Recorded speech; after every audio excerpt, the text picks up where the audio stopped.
শুভ সকাল। 2020-21 শিক্ষাবর্ষে রাজশাহী কলেজে ব্যবসায় শিক্ষা শাখায় ভর্তিকৃত শিক্ষার্থীদের শুভেচ্ছা ও অভিনন্দন জানিয়ে আজকের ক্লাস শুরু করছি। আমি অনুতোষ কুমার প্রামাণিক, প্রভাষক, হিসাব বিজ্ঞান বিভাগ। শিক্ষার্থীরা, তোমাদের সবাইকে আমি আন্তরিক অভিনন্দন এবং শুভেচ্ছা জানাই। ঐতিহ্যবাহী রাজশাহী কলেজে তোমরা ভর্তি হওয়ার সুযোগ পেয়েছো, নিজের যোগ্যতা প্রমাণ করেই তোমরা কিন্তু এই প্রতিষ্ঠানটিতে এসেছো। শিক্ষার্থীরা, আমরা আজকে আমরা সারা বিশ্ব, আমরা সবাই কিন্তু স্তিমিত হয়ে গেছে, আমাদের সমস্ত কর্মকাণ্ড স্থবির হয়ে গিয়েছে। এই পরিস্থিতির মধ্য দিয়ে কিন্তু আমাদেরকে সকল কার্যক্রম চালিয়ে যেতে হচ্ছে, কিন্তু শুধুমাত্র তোমাদের কথা চিন্তা করে, আমাদের নেক্সট জেনারেশনের কথা চিন্তা করে আমরা ক্লাসরুমে যেতে পারছি না। আমরা এই জন্য অনলাইন ক্লাসের দ্বারস্থ হয়েছি। মনে রাখবে শিক্ষার্থীরা, আমাদের এই পরিস্থিতি থেকে কবে আমরা উত্তরণ পাবো বা ঘটতে পারবো এটা কিন্তু আমরা কেউ জানি না। তাই অনলাইন ক্লাস আমাদের অত্যন্ত গুরুত্বপূর্ণ সঙ্গী হিসেবে থাকবে তোমাদের এই শিক্ষণ প্রক্রিয়ায়। ঠিক আছে, তাই আমরা অনলাইন ক্লাসকে কখনোই কিন্তু আমরা অন্যভাবে দেখতে পারবো না। সো আমাদের অনেক লিমিটেশনস রয়েছে, বাট তারপরেও কিন্তু আমাদেরকে অনলাইন ক্লাসটা চালিয়ে যেতে হবে। শিক্ষার্থীরা, এখানে আমার মোবাইল নাম্বার, ইমেল আইডি এবং ফেসবুক লিংক দেওয়া আছে। তোমরা যে কোনো কারণে, যে কোনো প্রয়োজনে, তোমাদের একাডেমিক, নন একাডেমিক যে কোনো ইনফরমেশনের জন্য আমার সঙ্গে যোগাযোগ করতে পারো। আমি এই জন্য খুবই তোমাদেরকে ওয়েলকাম জানাবো। তো শিক্ষার্থীরা, আমরা যে বিষয়টা নিয়ে আজকে আলোচনা করব তোমাদের সামনে, সেই বিষয়টা একটু আমরা পরিচিত হয়ে নিই। দেখো, তোমরা এখানে দুটো ছবি দেখতে পাবে। হ্যাঁ, এখানে প্রথম ছবিতে কি দেখা যাচ্ছে? দেখো যে কিছু ডলার এবং কিছু কয়েন দেওয়া আছে এখানে।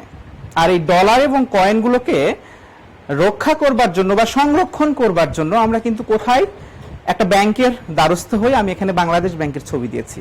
অর্থাৎ আমরা যেই অর্থগুলো বা যেই মুদ্রাগুলো আমরা কালেক্ট করি, আর্ন করি, অর্জন করে নিই, সেগুলো কিন্তু সংরক্ষণ করার জন্য অনেক সময় কি আমরা বিভিন্ন ধরনের ব্যাংকের শরণাপন্ন হই। তো আমাদের যেটা বিষয় সেটি হলো ফিনান্স, ব্যাংকিং ও বীমা প্রথম পত্র। অর্থাৎ আমরা উচ্চ মাধ্যমিক শ্রেণীর একটি বিষয় ফিনান্স, ব্যাংকিং ও বীমা, এই বিষয়ের প্রথম পত্র। অর্থাৎ মনে রাখবে, এর নামের মধ্যেই কিন্তু দুটো জিনিস বিদ্যমান রয়েছে, একটি ফিনান্স আর একটি হলো ব্যাংকিং ও বীমা। সো মনে রাখবে যে প্রথম পত্রে পড়ানো হবে ফিনান্স, আর দ্বিতীয় পত্রে অর্থাৎ সেকেন্ড ইয়ারে তোমাদের আছে ব্যাংকিং ও বীমা। ওকে, আমরা এই ফিনান্স বিষয়টার উপর আমরা আজকের ক্লাসটি নিব। আর এই ফিনান্স বিষয়ের বিষয় কোড 292। আজকে অধ্যায় নম্বর 1 অর্থায়নের সূচনা করব এবং ক্লাস নম্বর 1 তোমরা দেখতেই পাচ্ছ।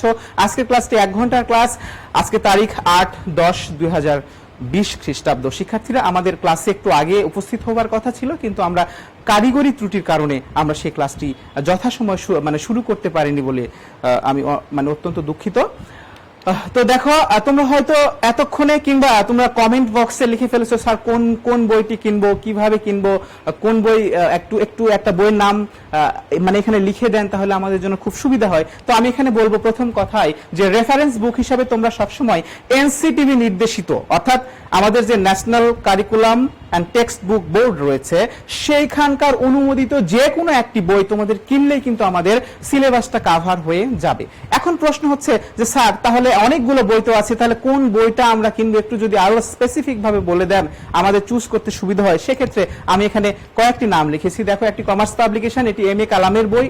এম এ কালাম একজন অত্যন্ত প্রমিনেন্ট রাইটার, ইনার বইটা তোমরা কিনতে পারো। আবার সামিট পাবলিকেশন আছে, এটা FM শহীদুল্লাহর বই, ইনিও অনেক প্রমিনেন্ট রাইটার। সো এই দুটা বইয়ের পাশাপাশি আরো যদি কোনো বই থাকে বাজারে, অবশ্যই তোমরা সেটা সংগ্রহ করে পড়তে পারো। তো যাই হোক, আমরা যেহেতু আজকে প্রথম ক্লাসে এসেছি, মনে রাখবে শিক্ষার্থীরা যে আমরা আস্তে আস্তে পড়াশোনাটা স্টার্ট করব। বই নিয়ে অতটা উদ্বিগ্ন হবার কোনো দরকার নেই। তো মাই ডিয়ার লার্নার্স, আমরা এখন আজকে এই যে 1 ঘন্টা সময় তোমাদের সঙ্গে অতিবাহিত করব, এই সময়ে আমরা কোন কোন বিষয়টা আলোকপাত করব একটু দেখে নেই।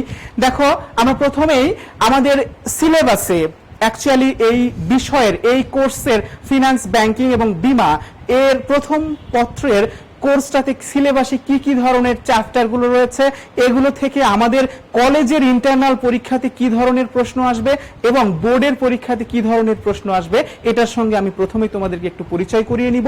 তারপরে আমরা আমাদের বিষয়ভিত্তিক আলোচনায় চলে যাব, আমাদের অর্থায়নের ধারণা, তারপরে অর্থায়ন এবং ব্যবসায় অর্থায়ন, এরপরে আমরা এইটা একাডেমিক চিন্তার বাইরে আমাদেরকে thinking out of the box, অর্থাৎ আমাদেরকে একটা এক্সট্রা তোমাদের কিছু ইনফরমেশন দিব, সেগুলো তোমাদের আগামী দিনের জন্য, তোমাদের ফিউচারের জন্য খুবই গুরুত্বপূর্ণ। ওকে, সো এই 4টি বিষয়ের উপর আমি একটু কথাবার্তা বলবো। শিক্ষার্থীরা আজকে একটু বেশি কথাবার্তা বলবো, জ্ঞানমূলক, তোমাদেরকে উপদেশ দেবার জন্য।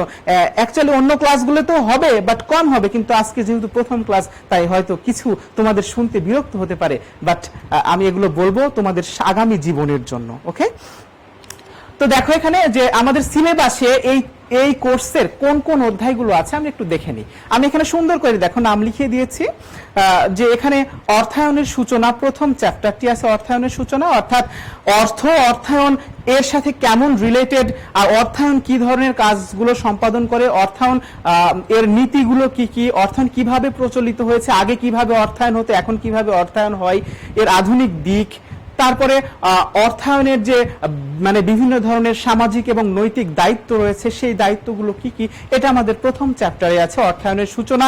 তারপরে আমাদের আছে 2 নাম্বার চ্যাপ্টারে আর্থিক বাজারের আইনগত দিক। মনে রাখবে যে আর্থিক বাজার, অর্থ সম্পর্কিত বাজার দুটা, একটা হলো অর্থ বাজার বা মুদ্রা বাজার যেটাকে বলি, আর একটা হলো আমাদের ক্যাপিটাল মার্কেট। তো সেখানে বিভিন্ন ধরনের ব্যাংক, বীমা, বিভিন্ন ধরনের আর্থিক প্রতিষ্ঠান, এনজিও, এই ধরনের প্রতিষ্ঠান, এবং সাথে সাথে বিভিন্ন ধরনের যে আমাদের দেশে দুটো স্টক এক্সচেঞ্জ রয়েছে, সেই স্টক এক্সচেঞ্জ গুলো কোন আইনের দ্বারা প্রণীত এবং তারা কোন রুলস গুলো মেনে চলে, এগুলো আমাদের দ্বিতীয় চ্যাপ্টারে আর্থিক বাজারের আইনগত দিকে রয়েছে। স্পেশালি মনে রাখবে যে আমাদের এই কোর্সে 9টি চ্যাপ্টার রয়েছে, তার মধ্যে প্রথম 2টি চ্যাপ্টারই কিন্তু আমাদের থিওরিটিক্যাল বেস, অর্থাৎ মনে রাখবে সবসময় যে আমাদের 9টি চ্যাপ্টারের মধ্যে প্রথম 2টির সম্পূর্ণটাই আমাদের থিওরি পড়তে হবে।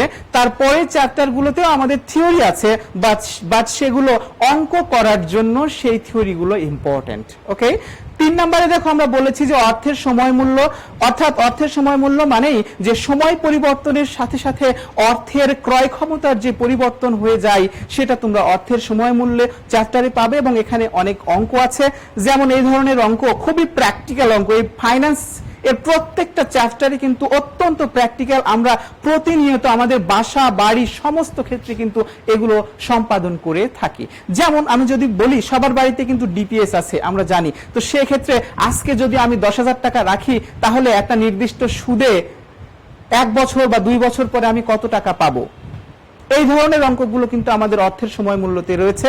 অথবা আজ থেকে 5 বছর পরে আমার 1 লক্ষ টাকা দরকার, আজকে তাহলে আমাকে একটা নির্দিষ্ট সুদে কত টাকা জমা রাখতে হবে, এই অঙ্কগুলো কিন্তু আমাদের অর্থের সময় মূল্যতে রয়েছে। আমি যদি আরো সিম্পল বলে থাকি, আমরা জানি যে আমরা যখন ছোট ছিলাম তখন আমরা 1 টাকাতে 4টি চকলেট খেতাম, ঠিক আছে, কিন্তু এখন দেখা যাচ্ছে 1 টাকা দিয়ে 1টি চকলেটও পাওয়া যায় না। কেন? টাকা তো 1 টাকায় রয়েছে, তাহলে কেন এই পরিবর্তন হয়েছে? শিক্ষার্থীরা মনে রাখবে যে এই সময়ের পরিবর্তনের সাথে সাথে অর্থের ডিভ্যালুয়েশন হয়ে গেছে, অর্থাৎ অর্থের ক্রয় ক্ষমতা কমে গিয়েছে, ফলে কিন্তু এই অবস্থাটার সৃষ্টি হয়েছে। তো এই ধরনের পরিবর্তন, অর্থের ক্রয় ক্ষমতার পরিবর্তন, এটা কিন্তু আমরা অর্থের সময় মূল্য চ্যাপ্টারটিতে আমরা পড়বো। তারপরে 4th চ্যাপ্টারে আর্থিক বিশ্লেষণ, অর্থাৎ আমাদের বিভিন্ন ধরনের আর্থিক প্রতিষ্ঠানের ক্ষেত্রে নানা ধরনের সিদ্ধান্ত নিতে হয়, সেই সিদ্ধান্ত গ্রহণ করার ক্ষেত্রে কোন কোন দিক বিবেচনা করতে হয়, সেগুলো আমরা আর্থিক বিশ্লেষণ চ্যাপ্টারে পড়বো। তারপরে যদি কোনো 5ম চ্যাপ্টার দেখো, যে যদি কোনো কারণে আমাদের ব্যক্তিগত বা নিজস্ব অর্থ অনেক সময় ব্যবসায় করতে গিয়ে কম পড়ে যায়, তখন আমাদেরকে বিভিন্ন উৎস থেকে অর্থ সংস্থান করতে হয়, অর্থাৎ সেই অর্থটা আমরা স্বল্প এবং মধ্যমেয়াদী সংস্থান করতে পারি। তো এই জন্য আমাদের 5ম চ্যাপ্টারটা রয়েছে কি, স্বল্প ও মধ্যমেয়াদী অর্থায়ন বা স্বল্প ও মধ্যমেয়াদী অর্থ সংস্থান। ঠিক আছে, তো শিক্ষার্থী বন্ধুরা মনে রাখবে যে এই 5টি চ্যাপ্টার নিয়ে আমাদের কলেজের অর্ধবার্ষিক পরীক্ষাটি অনুষ্ঠিত হবে, যদি সবকিছু ঠিকঠাক থাকে। ঠিক আছে, তাহলে কোন কোন চ্যাপ্টার? চ্যাপ্টার 1 থেকে 5, অর্থায়নের সূচনা, আর্থিক বাজারের আইনগত দিক, অর্থের সময় মূল্য, আর্থিক বিশ্লেষণ এবং স্বল্প ও মধ্যমেয়াদী অর্থায়ন, এই 5টি চ্যাপ্টার নিয়ে আমাদের প্রথম অর্ধবার্ষিক ইন্টারনাল পরীক্ষা, অর্থাৎ রাজশাহী কলেজের পরীক্ষাগুলো অনুষ্ঠিত হবে। ওকে, এরপরে দেখো আমাদের আরো 4টি চ্যাপ্টার রয়েছে। 6ষ্ঠ চ্যাপ্টারে আছে অর্থায়ন বা অর্থ সংস্থান, যেমন আমরা স্বল্প এবং মধ্যমেয়াদে করতে পারি, আমরা দীর্ঘমেয়াদেও কিন্তু অর্থ সংস্থান করতে পারি। সো কোন কোন উৎস থেকে আমরা দীর্ঘমেয়াদে অর্থায়ন করতে পারি, সেই দীর্ঘমেয়াদী অর্থায়নের এই বিষয়টি ষষ্ঠ চ্যাপ্টারে আলোচিত হবে। তারপরে মূলধন কালেক্ট করার জন্য বিভিন্ন উৎস ব্যবহার করা হয়ে থাকে, যেমন শেয়ার ব্যবহার করা হয়ে থাকে, ঋণপত্র ব্যবহার করা হয়ে থাকে। এই বিষয়গুলোর কোনটার ব্যয় কত, অর্থাৎ আমরা জানি যে ঋণ যখনই আমি নিতে যাই তখনই কিন্তু ঋণের বিপরীতে আমাদেরকে সুদ প্রদান করতে হয়। সো কোন খাতের ঋণটা কত, ঋণের সুদটা কতটুকু, এটা কিন্তু আমাদের বিচার বিশ্লেষণ করে তারপরে আমাদেরকে ঋণটা নিতে হয়। যে খাতের ঋণের সুদ বা কস্ট সবচাইতে কম, ব্যয় সবচাইতে কম, খরচ সবচাইতে কম, সেই খাত থেকে কিন্তু আমরা ঋণটা নিয়ে থাকি। সো এই সপ্তম চ্যাপ্টারে আমরা মূলধন ব্যয়টা নির্ধারণ করা শিখব। অষ্টম চ্যাপ্টারে যে আমাদের হাতে কিছু টাকা থাকবে এবং আমাদের সেই টাকা বিনিয়োগ করার জন্য বিভিন্ন প্রকল্প থাকবে, সেই প্রকল্পগুলো আমরা কিভাবে সিলেক্ট করব সেটা আমরা অষ্টম অধ্যায়ে মূলধন বাজেটিং ও বিনিয়োগ সিদ্ধান্ত চ্যাপ্টারে পড়ব। এবং নবম চ্যাপ্টারে আমরা ঝুঁকি এবং মুনাফার হার, অর্থাৎ মনে রাখবে যে যত বেশি ঝুঁকি তত বেশি লাভ, বিষয়টা এইরকম। এবং এখানে আমরা ঝুঁকিটা কিভাবে পরিমাপ করে এবং ঝুঁকির সাথে কিভাবে মুনাফা রিলেটেড, এই বিষয়গুলো কিন্তু আমরা নবম চ্যাপ্টারে পড়ব। শিক্ষার্থীরা দেখো, আমরা 1 থেকে 9 পর্যন্ত চ্যাপ্টারের একটা অ্যাট এ গ্লান্স একটি ধারণা নিয়ে নিলাম।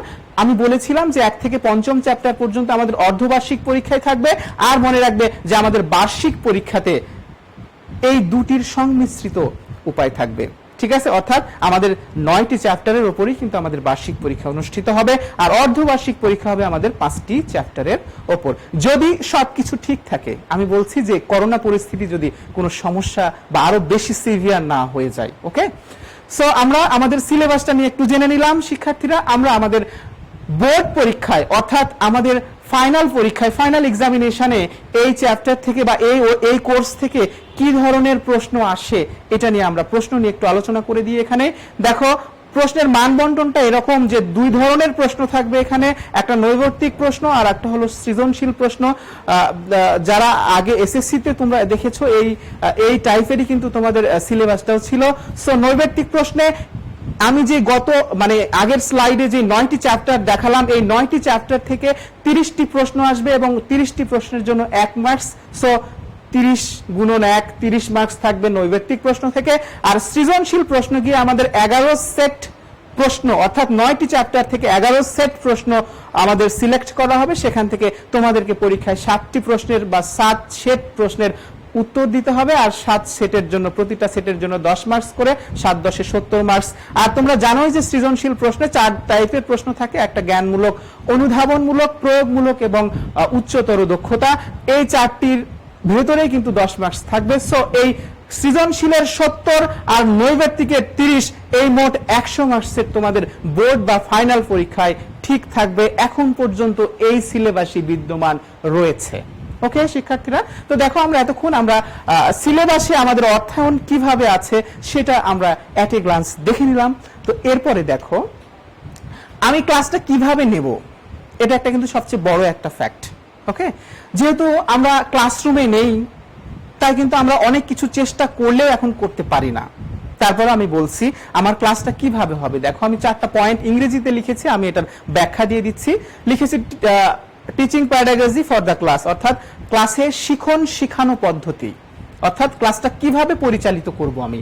নাম্বার 1, এখানে বলা আছে যে feedback from the previous class, অর্থাৎ আমি আজকে যে ক্লাসটা নিব, আগামী যখন ক্লাস নিতে আসব তখন অবশ্যই ক্লাসের শুরুটায় আমরা কিন্তু ফিডব্যাক নিব, অর্থাৎ গত ক্লাসে কি পড়িয়েছি এর উপর আমরা ফিডব্যাক নেব তোমাদের কাছ থেকে। যদিও সরাসরি আমরা প্রশ্ন করতে পারবো না, উত্তর নিতে পারবো না, কিন্তু আমি এখানে বিভিন্ন ধরনের এমসিকিউ প্রশ্ন দিব। তোমরা আমার সঙ্গে যুক্ত হয়ে ফেসবুকে অবশ্যই কমেন্ট বক্সে সেই প্রশ্নটার অ্যান্সারও দিয়ে দিবে। ঠিক আছে, তো এটা প্রথমে ফিডব্যাক নিব, তারপরে আমরা কন্টিনিউইং দ্য প্রেজেন্ট ক্লাস, অর্থাৎ যে ক্লাসটি আমি নিতে এসেছি সেটি আমি আলোচনা করব। ঠিক আছে, মনে রাখবে যে এই কন্টিনিউইং দ্য প্রেজেন্ট ক্লাস, যখন আমি বর্তমান লেকচারটা আমি যখন চালিয়ে যাব, তখন এই লেকচারের মধ্যে কিন্তু আমি তোমাদেরকে টেস্ট করব, অর্থাৎ তোমরা ঠিকমতো ক্লাসটা করছো কিনা, বুঝছো কিনা। এই জন্য কিন্তু মাঝে মাঝে আমি 2-1টা প্রশ্ন ছুঁড়ে দিব, সেগুলোর কিন্তু অ্যান্সার তোমাদেরকে দিতে হবে। সো আমি ক্লাসটা কন্টিনিউ করব। কন্টিনিউ করার পরে লাস্টে গিয়ে আমি এই ক্লাসটার একটা রিভিউ দেব। রিভিউ মানে পুরো ক্লাস আমি অ্যাট এ গ্লান্স কি কি পড়ালাম আজকে, এটা কিন্তু আমরা কি করব, একটা রিভিউ দিয়ে দিব। ঠিক আছে, তারপরে আমি একটা হোমওয়ার্ক দিব। সেই হোমওয়ার্কটা তোমরা অবশ্যই নিজ দায়িত্বে বাসায় করে রাখবে। যদি আমরা ক্লাসরুমে তাড়াতাড়ি ফিরতে পারি, তাহলে আমরা সেই ক্লাসরুমে গিয়েও আমরা এই হোমওয়ার্কগুলো সলিউশন করে ফেলবো। তারপরে দেখো যে after finishing the chapter we will have a class test, অর্থাৎ একটা চ্যাপ্টার শেষ হয়ে গেলে আমরা কিন্তু একটা ক্লাস টেস্ট নেব। সেটা এমসিকিউ পদ্ধতিতে, মনে রাখবে এই অনলাইনের কিন্তু ক্লাস টেস্ট নেওয়া যায়। যদি আমরা প্রতিটা চ্যাপ্টারেই শেষে একটা করে ক্লাস টেস্ট নেই, তাহলে তোমরা ক্লাসটা করছো কিনা এটা কিন্তু আমি আসলে বুঝতে পারবো, এবং তোমাদের ফিডব্যাক কতটুকু ভালো, তোমরা কতটুকু ক্লাসটা অ্যাবজর্ব করতে পারছো, ক্লাসটা নিতে পারছো, এটা কিন্তু আমি এখানে চেষ্টা করে দেখবো। সো শিক্ষার্থীরা, এখানে আরেকটা জিনিস থাকা উচিত ছিল যেটা আমি দেইনি, সেটা হচ্ছে ক্লাসে কোশ্চেন এন্ড অ্যান্সারিং সেশন, অর্থাৎ ক্লাসে প্রশ্ন উত্তর পর্ব। কিন্তু এটা এখন সম্ভব নয়, কারণ আমরা খুবই খারাপ সিচুয়েশনে রয়েছে, আমরা অনেক দূরে অবস্থান করছি। ওকে, সো এই ক্ষেত্রে আমি তোমাদেরকে প্রশ্ন করে অ্যান্সার নেওয়াটা সম্ভব নয়। তবে তোমরা ক্লাস সংক্রান্ত যাবতীয় সমস্যা এবং কোনো বিষয় যদি বুঝতে না পারো, সেটা ক্লাসের কমেন্ট বক্সে করে দিবে। আমি সেই প্রশ্নগুলো নিয়ে কিন্তু আগামী ক্লাসের ফিডব্যাক দেওয়ার আগে আমি, অথবা ফিডব্যাক দেওয়ার পরে আমি সেই প্রশ্নগুলোর অ্যান্সার তোমাদেরকে সুন্দর করে বুঝিয়ে দেওয়ার চেষ্টা করব। সো এইটা হচ্ছে আমার অ্যাকচুয়ালি ক্লাস আমি কিভাবে নেব, এটার একটা পূর্ব নির্ধারিত কিছু পরিকল্পনা, যে আমি প্রথমে ফিডব্যাক নেব, তারপরে ক্লাসটা কন্টিনিউ করব, ক্লাসের মাঝে মাঝে আমি ফিডব্যাক নেব, ক্লাসটা তারপরে রিভিউ করব, এবং তারপরে একটা হোমওয়ার্ক দিব, এবং যখনই আমাদের একটা করে চ্যাপ্টার শেষ হয়ে যাবে আমরা কিন্তু একটা করে ক্লাস টেস্ট নেব। শিক্ষার্থীরা মনে রাখবে যে তোমাদের আগের বছরে যারা ছিল তাদের সঙ্গে কিন্তু আমি প্রত্যেকটা চ্যাপ্টার শেষে দুইটা গ্রুপের একটা করে প্রেজেন্টেশন নিয়েছিলাম, এবং এই প্রেজেন্টেশনগুলো শিক্ষার্থীরা নিজেরা, আমি কিন্তু কিচ্ছু বলে দিইনি, ওরা অত্যন্ত সুন্দরভাবে সুচারুরূপে এত সুন্দর করে প্রেজেন্ট করেছিল। আমি কিন্তু ওদের ফার্স্ট সেকেন্ড থার্ডকে, যারা গুড প্রেজেন্টার যারা, তাদেরকে কিন্তু প্রত্যেককে আমি একটা করে গিফট দিয়েছিলাম, এবং ফার্স্ট সেকেন্ড থার্ডের জন্য আলাদা মহামূল্যবান বইয়ের গিফট ছিল। সো আমরা যদি ক্লাসরুমে ফিরে আসতে পারি, তাহলে প্রত্যেকটা চ্যাপ্টার শেষে একটা করে ক্লাস টেস্ট হবে, এখনো হবে ক্লাস টেস্ট। এছাড়া ক্লাসরুমে ফিরে আসতে পারলে আমরা কিন্তু কি নেব, আমরা দুইটা গ্রুপের কাছ থেকে আমরা প্রেজেন্টেশনও নেব, এবং খুব সুন্দরভাবে তোমরা সেখানে নিজেদেরকে উপস্থাপন করতে পারবে। তোমাদের এর সাথে সাথে কো কারিকুলার অ্যাক্টিভিটিসটাও হয়ে যাবে, তোমরা নিজেদের সফট স্কিলগুলো তোমরা ডেভেলপ করতে পারবে। সো এটা হচ্ছে আমার ক্লাসের অ্যাকচুয়ালি আমি কিভাবে ক্লাস নেব সেটার একটা আউটলাইন দিয়ে দিলাম। শিক্ষার্থীরা, এখন প্রশ্ন হচ্ছে, what are the expectations from you in the class? এর মানে হচ্ছে এই ক্লাসে আমি তোমাদের কাছ থেকে কি চাই। আমি তোমাদেরকে জ্ঞান দান করব, বা আমি তোমাদেরকে পড়াটা বুঝিয়ে দেব, এটা আমার দায়বদ্ধতা রয়েছে, কিন্তু আমারও কিছু চাওয়ার আছে তোমার কাছ থেকে। মনে রাখবে যে এই ঐতিহ্যবাহী রাজশাহী কলেজে একটা অংশ হয়ে গেছে, তুমি রাজশাহী কলেজ পরিবারের একটি অংশ হয়ে গেছো। রাজশাহী কলেজ তার অতীত ঐতিহ্য কিংবা তার একাডেমিক এনভায়রনমেন্টের জন্যই শুধু নয়, রাজশাহী কলেজ কিন্তু গৌরবোজ্জ্বল তার শিক্ষার্থীদের জন্য। রাজশাহী কলেজকে একটি ভিন্ন আসনে আসীন করেছে কিন্তু রাজশাহী কলেজের শিক্ষার্থীরা। সো এই রাজশাহী কলেজের শিক্ষার্থী হিসেবে তোমাদের কিছু কাজ আছে এই ক্লাসে। কাজগুলো কি কি দেখো, খেয়াল করো। আমি লিখেছি প্রথমে আইস। আমি যখন ক্লাসটা নিব তখন অবশ্যই চোখ দুটো আমার ক্লাসের দিকে থাকবে।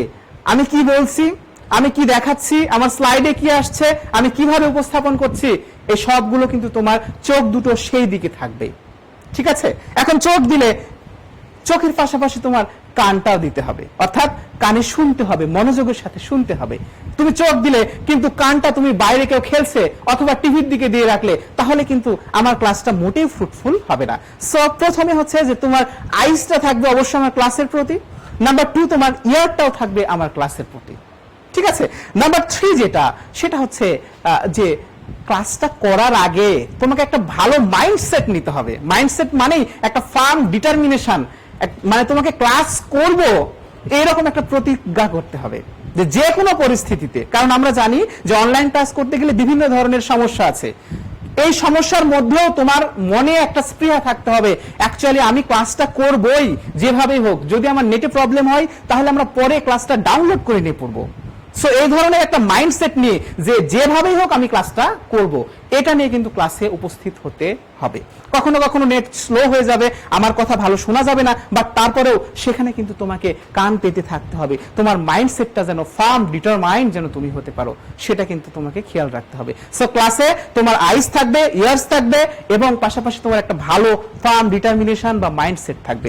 পাশাপাশি দেখো, খেয়াল করো যে তোমার চোখ আছে, ক্লাসের দিকে, কানও আছে, তুমি একটা ভালো মাইন্ডসেট নিয়েও আসছো ক্লাসে, কিন্তু তোমার অ্যাটেনশনটা পর্দার পাড়ির দিকে আছে, ঠিক আছে? অথবা দেখা গেল যে তোমার মানে এই অ্যাটেনশনটা কারো একটা বিয়ের দাওয়াতের জন্য আছে, তখন কিন্তু আমার ক্লাসটা মোটেই ফ্রুটফুল হবে না। সো এই জন্য কি দরকার, তোমার ক্লাসের প্রতি অবশ্যই অ্যাটেনশন দরকার।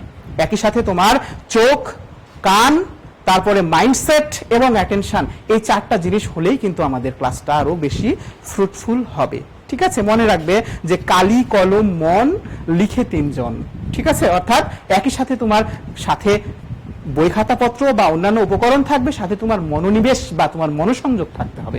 তো ফাইনালি দেখো একটা জিনিস, যে ইজিনেস মানে বিষয়টা এরকম যে মনে করো ক্লাসে কেউ একটা জিনিস বুঝতে পারেনি, তখন সে মনে মনে হেজিটেশন ফিল করছে যে ইস, আমি এটা মনে অত্যন্ত সহজ জিনিস, আমি এটা যদি কমেন্টে লিখি যে আসলে এটা যদি আমি যদি কমেন্টে লিখি আমার প্রবলেমের কথা, হয়তো আমার ফ্রেন্ডরা আমাদেরকে খারাপ বলবে। সেক্ষেত্রে কিন্তু তোমার মধ্যে একটা হেজিটেশন ফিল করে, ক্লাসে কখনোই হেজিটেশন ফিল করা যাবে না। একটা কথা মনে রাখতে হবে যে শিক্ষা যতটা না আমাদের দানের বিষয়, তার থেকে বড় বিষয় হচ্ছে গ্রহণের। সো শিক্ষা গ্রহণ করার তোমার যে একটা ঐকান্তিক প্রচেষ্টা, একটা পিপাসা জ্ঞানের, সেটা কিন্তু তোমার থাকতে হবে। ক্লাসে সবসময় ইজি থাকবে। সবসময় দেখা যায় যে ক্লাসরুমে যখন আমরা থাকি, স্টুডেন্ট অনেক ভালো স্টুডেন্ট, তোমরা সবাই অনেক ভালো স্টুডেন্ট, কিন্তু কেউ স্যারের প্রশ্ন শোনার ভয়ে খুব জড়সড় হয়ে থাকে যে স্যার কখন একটা প্রশ্ন করে আমাকে বিভ্রান্ত করে দিবে। এটা মোটেই নয়, স্যার কখনো তোমাকে বিভ্রান্ত করবেন না। ঠিক আছে, মনে রাখবে যারা শিক্ষা দান করে তারা নিরপেক্ষভাবেই শিক্ষা দান করে। ঠিক আছে, সো তোমার ক্লাসের প্রতি একটা ইজিনেস থাকতে হবে, সহজবোধ্যতা, তোমাকে ফ্রেশ থাকতে হবে। স্যার প্রশ্ন করলে আমি উত্তর দিতে না পারলেও আমার কোনো সমস্যা না, আমি তো শিখবো, হয় আমি অ্যান্সার করতে পারবো অথবা আমি শিখবো। সো ক্লাসে আমি 5টা জিনিস চাই তোমাদের। নাম্বার 1 হচ্ছে তোমার আইজ, ইয়ার্স, মাইন্ডসেট, অ্যাটেনশন এবং ইজিনেস। ক্লাসের প্রতি কিন্তু এগুলো তোমাদের থাকতে হবে, আদারওয়াইজ কিন্তু আমাদের কিছুই ক্লাসটা মোটেই ফ্রুটফুল হবে না। এরপরে দেখো শিক্ষার্থীরা, আমি এখানে 3টি টার্ম লিখেছি। আমি বলেছি আগে যে আমি ক্লাসে একটু বেশি সময় নিব, আজকে প্রথম ক্লাস, একটু বেশি জ্ঞানমূলক কথাবার্তা বলবো। মনে রাখবে যে তোমরা তোমাদের যে পাঠ্য বিষয়গুলো রয়েছে, বাংলা, ইংরেজি, আইসিটি, অ্যাকাউন্টিং, ম্যানেজমেন্ট, ফিনান্স, আবার স্ট্যাটিস্টিক্স, এর মাধ্যমে তুমি হাজারো জ্ঞান লাভ করবে। তুমি তোমার বিগত 10 বছরে অনেক অনেক কিছু শিখেছো, আগামী 10 বছরে তুমি অনেক অনেক কিছু শিখবে। তোমাকে তোমার বিদগ্ধ পণ্ডিতগণ তোমাকে জ্ঞানের গরিমায় উদ্ভাসিত করে দেবে। কিন্তু মনে রাখবে, যতই জ্ঞান দান করুক না কেন, এর মধ্য দিয়ে যদি তোমার আচরণের পজিটিভ চেঞ্জ না হয়, তোমার মধ্যে যদি কার্টসি, ম্যানার এবং এটিকেট, এই বিষয়গুলো যদি তোমার আচরণের মধ্য দিয়ে প্রকাশ না পায়, তাহলে আমরা যে শিক্ষা দিচ্ছি এই শিক্ষার কোনো দাম নেই। শিক্ষার্থীরা মনে রাখবে যে তোমাকে একটা সফল নয়, সার্থক মানুষ হতে হবে। মানুষ হিসাবে তোমাকে সার্থক হতে হবে। ঠিক আছে, সফল কিন্তু একটা রিকশাওয়ালা, একটা যে খারাপ কাজ করছে সে তার কাজে সফল, বাট তোমাকে একটা সার্থক, তোমাকে একটা মনুষ্যত্ব, মানবিকতা বোধ সম্পন্ন, মমত্ববোধ সম্পন্ন, সৎ এবং দক্ষ সুনাগরিক হতে হবে। ঠিক আছে, তো দেখো আমি এখানে 3টি টার্ম, কার্টসি, ম্যানার এবং এটিকেট এর কথা বলেছি।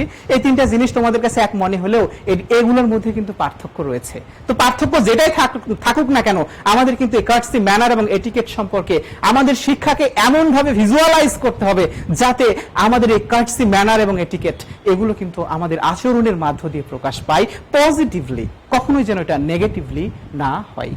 শিক্ষার্থীরা, এতক্ষণ পর্যন্ত আমরা বিভিন্ন বিষয়গুলো আমরা কিন্তু এখানে দেখবার চেষ্টা করেছি। প্রথমে আমি তোমাদেরকে পুরো সিলেবাসের উপর একটা ধারণা এবং প্রশ্নপত্র সম্পর্কে ধারণা দিয়েছি। তারপরে আমি কিছু জীবনভিত্তিক কথাবার্তা বলেছি, হয়তো কারো ভালো লেগেছে, হয়তো কারো ভালো লাগেনি, কিন্তু as a human being, as a teacher of you, so আমারও কিছু রেসপন্সিবিলিটি রয়েছে। মনে রাখবে যে তোমাকে একজন সার্থক মানুষ হতে হবে। তুমি অনেক শিক্ষাগত যোগ্যতা অর্জন করে তুমি অনেক দক্ষ মানুষ হবে, কিন্তু তুমি যতই দক্ষতা অর্জন করো না কেন, তুমি যদি সৎ না হও, তাহলে তোমার সেই দক্ষতা দ্বারা তোমার সমাজ, তোমার দেশ, রাষ্ট্র কিছুই উপকৃত হবে না। তুমি সৎ, কিন্তু তোমার মধ্যে যদি মানুষের প্রতি মমত্ববোধ, ভালোবাসা এগুলো যদি না থাকে, তাও কিন্তু তোমার দেশ ও জাতি উপকৃত হবে না। শিক্ষার্থীরা মনে রাখবে, এই ক্লাসগুলো হচ্ছে আমরা ক্লাস নিচ্ছি, সরকার আমাদেরকে বেতন দেয়। এই বেতনের টাকা কোথা থেকে আসে? তোমারই বাবা, তোমারই চাচা বা তোমারই প্রতিবেশী যে দুমুঠো খেতে পায় না, কিন্তু সরকারকে তারা ট্যাক্স দেয়, সেই ট্যাক্সের টাকা কিন্তু আমরা তোমাদেরকে পড়াই। সো তোমাদের দায়িত্ব হবে যে এই দেশের প্রতি, তোমার পরিবারের প্রতি, তোমার সমাজ, তোমার প্রতিবেশীর প্রতি তোমার একটা নিশ্চয়ই দায়িত্ব রয়েছে, সেই দায়িত্বগুলোকে ফুলফিল করতে হবে। ঠিক আছে, আজকে তুমি যদি যাও সুনামগঞ্জের যে হাওরে সব ফসল নষ্ট হয়ে গেছে, সেই লোকের ট্যাক্সের টাকা যেমন আছে, সাহেব বাজারে যাবে তুমি, যে লোকটা ভিক্ষা করছে, খেতে পাচ্ছে না, সেই লোকও কিন্তু এই ট্যাক্সের টাকা দিচ্ছে। কিসের জন্য টাকা দিচ্ছে? ওর কি কোনো ছেলে মেয়ে পড়ে? হয়তো বা কেউ পড়ে, কারো পড়ে, কারো পড়ে না। কিসের জন্য দিচ্ছে? শুধুমাত্র এই জন্য যে আমার আগামী প্রজন্ম যেন একটা ভালো এবং সুনাগরিক হয়, তারা যেন দেশের সেবায় নিয়োজিত থাকে। তো শিক্ষার্থী, তোমাদেরকে আমি উদাত্ত আহ্বান জানাচ্ছি যে আমরা যেই জ্ঞানই দেই না কেন, তোমাদেরকে ভালো মানুষ হতে হবে, মানে মমত্ববোধ, মনুষ্যত্ববোধ, সৎ এবং দক্ষ সুনাগরিক হিসেবে তোমরা গড়ে ওঠো, এই প্রত্যাশায় আমি রাখছি। শিক্ষার্থীরা, আমরা আজকে মূল ক্লাসে চলে যাওয়ার সময় আমরা একটি ভিডিও দেখে আমরা আমাদের মূল ক্লাসে চলে যাব। তোমরা ভিডিওটা খুব ভালোভাবে একটু দেখবে, নিশ্চয়ই এর মধ্যে অনেক শিক্ষণীয় বিষয় রয়েছে।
শিক্ষার্থীরা, আমরা আবারও কিন্তু ক্লাসে ফিরে এসেছি। তো ভিডিওটার বিষয় যেটা ছিল সেটি হচ্ছে, তোমরা নিশ্চয়ই বুঝতে পেরেছো, একটা শিক্ষার্থী ছিল, ওই রাস্তাটা অনেক সময় পানিতে পূর্ণ ছিল, অথবা রাস্তা দিয়ে চলাচল করা যেত না, সবাই কিন্তু হেঁটে যাচ্ছে। এখানে দুইজনকে দেখানো হয়েছে আগে, হেঁটে যাচ্ছে, কিন্তু কেউ কিছুই করেনি রাস্তাটাতে। বাট তোমাদের মতো শিক্ষার্থীরা, তোমাদের মতো জেনারেশন, তোমরা তোমাদের সৃজনশীলতা, তোমাদের বুদ্ধিমত্তা, এগুলোকে কাজে লাগিয়ে সুন্দর একটি পথ তৈরি করে দিয়েছে। তোমাদের দ্বারা কোনো, আমি হার্ড কাজ করতে বলছি না, এই রকম কিছু সফট জায়গাগুলোতে তোমাদের এখন থেকেই এগিয়ে আসতে হবে। মনে রাখবে যে তোমাদের এই গুণাগুণগুলোকে বের করে নিয়ে আসার জন্য, তোমাদের যে একটা লেটেন্ট ট্যালেন্টস রয়েছে, সেগুলোকে বের করে নিয়ে আসার জন্যই রাজশাহী কলেজের কিন্তু 45টিরও বেশি ক্লাব রয়েছে। এখন ক্লাব আছে, ঠিক আছে, কিন্তু ক্লাব থাকলে তো হবে না, তোমাদের সেখানে কি করতে হবে? জয়েন করতে হবে। আমি বললাম যে কো কারিকুলার অ্যাক্টিভিটিস আছে, কিন্তু তোমাকে সেগুলো কি চর্চা করতে হবে। ঠিক আছে, মনে রাখবে যে এই ধরনের ছোট্ট ছোট্ট কাজ তোমার বাড়ির আশেপাশে, তোমার সম্পূর্ণ, তুমি ঘর থেকে যখনই বের হবে তখনই কিন্তু এই সমস্ত কাজগুলো দেখতে পাবে। সেগুলো করার জন্য এগিয়ে আসো। তোমাদের মনে রাখবে যে একটা লিডারশিপ কোয়ালিটি বা নেতৃত্ব দানের যে ক্ষমতা, সেটা কিন্তু এখান থেকেই অ্যাকচুয়ালি অ্যাড হতে থাকবে। ঠিক আছে, তো আমরা আজকে পাঠে চলে আসি। দেখো, আমরা আগে বলেছিলাম যে আজকে আমরা অর্থায়নের সূচনা, অধ্যায় 1 এবং ক্লাস নম্বর 1, এটা নিয়ে আমরা কথাবার্তা বলবো। তো ক্লাসে যাওয়ার পরে আমি, দেখো, একটা শিক্ষার্থীরা এখানে তোমাদেরকে কিছু ছবি দেখাবো, এগুলো থেকে তোমরা কিছু প্রশ্নের অ্যান্সার দেবে। ঠিক আছে, দেখো এখানে কি দেখতে পাচ্ছ? এখানে তোমরা দেখতে পাচ্ছ, দেখো, যে আমরা জানি যে আমাদের নিজস্ব অর্থায়নে আমাদের এই ব্রিজটা তৈরি হচ্ছে, আমাদের সরকার তৈরি করছেন, পদ্মা সেতু নির্মাণ করছেন। ঠিক আছে, এটা জানো তোমরা। আর একটা ছবি দেখি, দেখো, তোমরা এই লোকটার সাথে অনেক পরিচিত। বাংলাদেশে করোনার সময় বাংলাদেশে যিনি ভ্যাকসিনের ক্ষেত্রে এগিয়ে এসেছেন সেটা কিন্তু গ্লোব বায়োটেক। মনে করো এই গ্লোব বায়োটেক তার ভ্যাকসিনের জন্য একটা নতুন ল্যাব তৈরি করবে, ঠিক আছে, এটা একটা মনে করো। আবার এটা হচ্ছে প্রাণের একটা কোম্পানি, তাদের একটা ফ্যাক্টরি, সেখানে প্রাণ লিমিটেড আগামী বছরে ফরকাস্ট করছে, মনে করছে যে তারা 5,000 টন আম সংগ্রহ করবে। ওকে, আর 4 নম্বরে মনে করো আমাদের পারিবারিক বিষয় যে হারুন সাহেব ঢাকায় তার একটা প্লট রয়েছে, সেখানে একটা এইরকম বাড়ি বানাবে। শিক্ষার্থীরা দেখো, আমি বলেছি প্রথমে পদ্মা সেতু তৈরি করছে, তারপরে কি করছে যে তারপরে আমাদের একটা ল্যাব তৈরি করছে, তারপরে দেখলাম যে একটা কারখানাতে কিছু আম কেনার পরিকল্পনা করছে, কিছু কাঁচামাল কেনার পরিকল্পনা করছে, আবার এখানে দেখলাম যে একটা বাড়ি করছে পারিবারিক জীবনে। আচ্ছা শিক্ষার্থীরা বলো তো, এই ক্ষেত্রগুলোতে সবচেয়ে বেশি কি দরকার? অর্থাৎ আমি যেই 4টা এখানে কেস দিয়েছিলাম, একটা হচ্ছে আমাদের পদ্মা সেতু তৈরি, তারপরে ছিল আমাদের একটা ল্যাব তৈরি, তারপর ছিল কি আমাদের ছিল প্রাণের একটা ম্যাঙ্গো জুস বা সেখানে ম্যাঙ্গো কালেক্ট করার, আর তারপরে ছিল কি আমাদের একটা বাড়ি তৈরি করা। সবচেয়ে যে জিনিসটা বেশি দরকার সেটি কিন্তু আমাদের কি? অর্থ। ঠিক আছে, তো মনে রাখবে যে এখানে সবসময় তোমরা মনে রাখবে যে অর্থ ছাড়া কিন্তু এগুলো করা সম্ভব নয়। তোমরা হয়তো এখন ছোট আছো, তোমরা যদি একটু নিউজ ঘাটাঘাটি করো দেখতে পাবে একসময় বাংলাদেশের পদ্মা সেতু বন্ধ হয়ে গেছিল, বৈদেশিক ডোনাররা টাকা দিতে চাচ্ছিল না বিধায়। ঠিক আছে, তারপরে আমাদের বর্তমান সরকারের সফলতায়, তাদের ঐকান্তিক প্রচেষ্টায়, তাদের যে একটা মনে করো যে অর্থাৎ তারা যে একটা পরিকল্পনায় আমরা এখন সৎ-হানে পদ্মা সেতু করছি। ঠিক আছে, তো শিক্ষার্থীরা সবসময় তোমরা মনে রাখবে যে এই কাজগুলো যদি আমরা যথাযথভাবে অর্থ কালেক্ট না করি, অর্থের যোগান দিতে না পারি, তাহলে এই কাজগুলো কিন্তু কি হয়ে যায়? বন্ধ হয়ে যায়। ঠিক আছে, এখন পর্যাপ্ত অর্থ কিন্তু সংস্থান করতেই হবে কাজগুলো সম্পাদন করবার জন্য। এখন তোমাদের কাছে প্রশ্ন হতে পারে, যারা বিশেষ করে সায়েন্স থেকে এসেছো, আমি বলছি সায়েন্স আর্টস যারা এসেছো, মনে রাখবে যে ফিনান্স, ব্যাংকিং ও বিমার ফার্স্ট অর্থাৎ ফিনান্স এই কোর্সটি ম্যাথ রিলেটেড হলেও সায়েন্সের স্টুডেন্টরা এটাতে বেশি কমফর্ট ফিল করে, কেননা এখানে যে ম্যাথগুলো রয়েছে, যে ক্যালকুলেশনস গুলো রয়েছে, এগুলো অত্যন্ত সায়েন্স রিলেটেড। সো সায়েন্সের স্টুডেন্টরা এটা ভালো করে এখানে। ঠিক আছে, সো এখানে কোনো ভয় পাওয়ার তোমার কথা বা কোনো কারণ নেই। মনে রাখবে যে এখন প্রশ্ন হতে পারে তোমাদের, স্যার অর্থ কি? অর্থ হচ্ছে একটা সর্বজন গ্রাহ্য বিনিময়ের মাধ্যম। ঠিক আছে, যেমন আমাদের দেশে টাকা, ইন্ডিয়াতে যদি যায় তাহলে কি সেখানে রুপি, বৈদেশিক বিশ্বে যদি যায় তাহলে আমরা দেখতে পাবো ডলার। অর্থাৎ সবার কাছে আমরা যে একটা মাধ্যম দিয়ে বিভিন্ন কিছু বিনিময় করতে পারি, সেই বিনিময়ের একটা মাধ্যম বা বিনিময়ের মাধ্যমই কিন্তু আমাদের টাকা। তো মনে রাখবে যেখানেই যে কর্মকাণ্ডে অর্থ জড়িত রয়েছে, অর্থাৎ আর্থিক কর্মকাণ্ড যেখানে রয়েছে, সেখানে কিন্তু অর্থের বিষয়টা আছে। শুধু অর্থ বিষয় নয়, অর্থ কিভাবে আসবে, কিভাবে ব্যবহার করব, কিভাবে নিয়ন্ত্রণ করব, এভরিথিং কিন্তু আমাদের সেখানে রিলেটেড আছে। সো আর্থিক বিষয় যেখানে আছে সেখানে আমার কি আছে? অর্থ আছে। ঠিক আছে, এবং অর্থের ব্যবস্থাপনা আছে, অর্থ ম্যানেজ করার একটা বিষয় রয়েছে। ঠিক আছে, তাই মনে রাখবে যে আমাদের পারিবারিক জীবনে, আমাদের ব্যবসায়িক জীবনে, আমাদের রাষ্ট্রীয় জীবনে, আমাদের প্রতিটা স্তরেই কিন্তু এই অর্থনৈতিক সিদ্ধান্ত গ্রহণ একটা অত্যন্ত এবং সর্বাধিক গুরুত্বপূর্ণ কাজ। তুমি তোমার ফ্যামিলির কথা চিন্তা করো, সেখানে সবকিছু স্থবির হয়ে যাবে যদি না অর্থের ম্যানেজমেন্টটা ভালো হয়।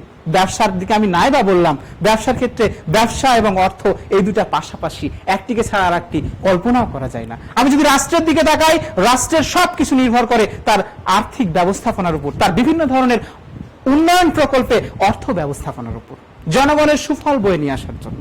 সো যেখানে অর্থনৈতিক কর্মকাণ্ড রয়েছে, সেখানে কিন্তু আমাদের অর্থ ব্যবস্থাপনার একটা বিষয় আছে। তো শিক্ষার্থীরা মনে রাখবে যে এই জন্যই কিন্তু মনে রাখবে যে সকল ক্ষেত্রে অর্থ, আমরা কখনো কখনো বলে থাকি money is the second god. ঠিক আছে, অর্থাৎ মনে রাখবে যেখানে অর্থ জড়িত আছে, যেই প্রতিষ্ঠান হোক না কেন, সেই প্রতিষ্ঠানে অর্থ একটা জীবনী শক্তি হিসাবে কাজ করে থাকে। সো শিক্ষার্থীরা দেখো, আমরা যাব এই অর্থায়নের ধারণাতে যাব আমরা। তো খেয়াল করে দেখো যে অর্থায়ন এই শব্দটির ইংরেজি প্রতিশব্দ হচ্ছে ফিনান্স। অ্যাকচুয়ালি আমি কিছু পড়াবো না, জাস্ট তোমাদের সাথে একটু আলাপ আলোচনা করে আমি চলে যাব। তোমরা এর মধ্যে দিয়ে যদি কিছু শিখো তাহলে দ্যাট উইল বি বেস্ট। ঠিক আছে, তো দেখো যে অর্থায়নের ইংরেজি প্রতিশব্দটা হচ্ছে ফিনান্স। ওকে, আর ফিনান্স বানানটা একটু ভালো করে মানে এখানে দেখে নিও, FINANC।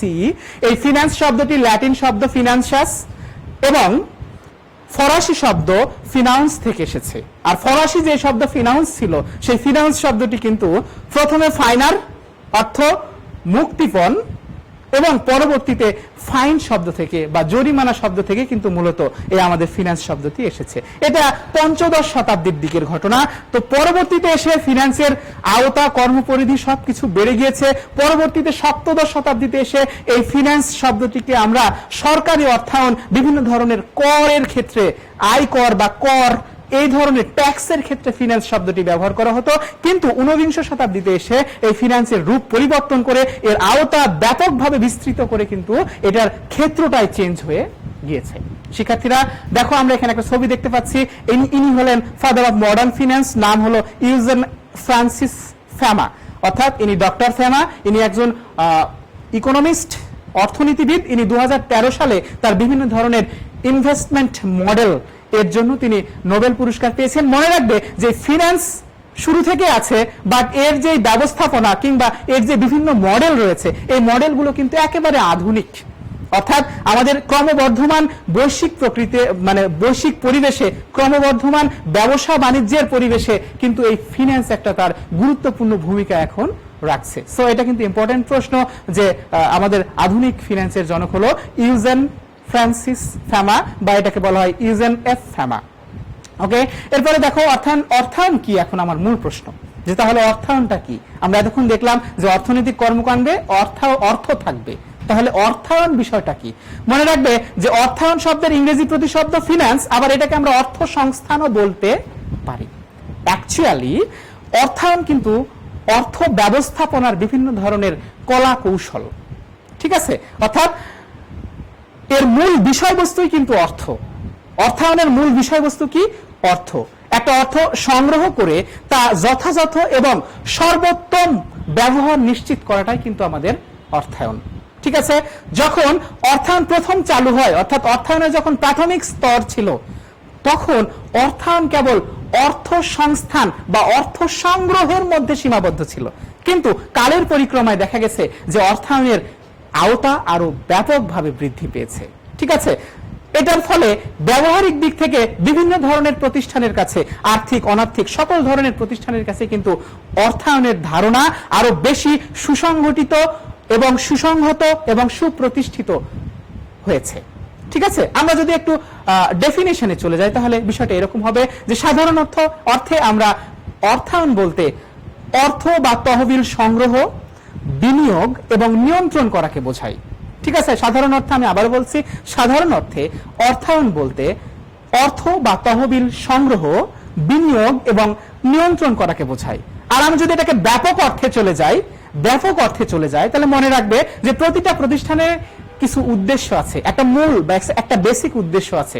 মনে রাখবে যে একটি প্রতিষ্ঠানের সম্পদ সর্বাধিকীকরণের লক্ষ্যে অর্থের সম্ভাব্য উৎস সমূহ থেকে অর্থ শনাক্ত, অর্থাৎ উৎসসমূহ শনাক্তকরণ, সেখান থেকে আমরা সবচেয়ে ভালো উৎস থেকে আমরা অর্থটা সংগ্রহকরণ, আবার সেই সংগৃহীত অর্থকে আমরা সার্বিক এবং সুষ্ঠুভাবে বিনিয়োগ করা, সংরক্ষণ করা এবং নিয়ন্ত্রণ করাকেই আমরা অর্থায়ন বলতে পারি। শিক্ষার্থীরা, তাহলে আমি যদি এখন সারমর্ম আকারে যদি বলি, তাহলে বিষয়টা এরকম যে অর্থ ব্যবস্থাপনার কলা কৌশলকে বলা হয় অর্থায়ন।